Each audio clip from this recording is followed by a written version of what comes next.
रियासत में खवातीन के खिलाफ बढ़ते जराइम के खिलाफ आज बीजेपी की जानिब से एक एहतजाज मुनज़्ज़म किया गया। तेलंगाना बीजेपी महिला मोर्चा की सदर डॉक्टर मीकला शिल्पा रेड्डी की क़यादत में ये एहतजाज तेलंगाना सेक्रेटेरिएट के रूबरू किया गया।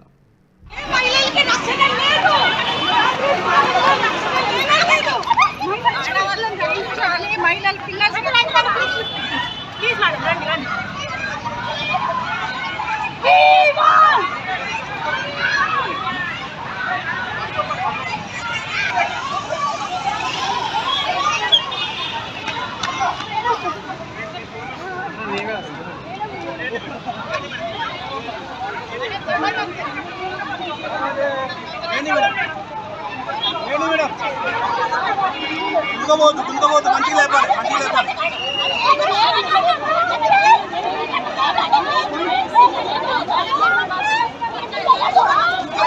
ఆ బస్సు రమ్మనవయ్యా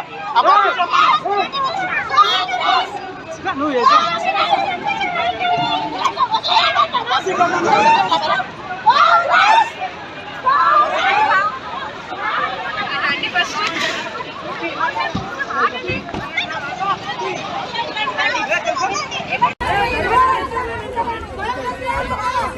Come on.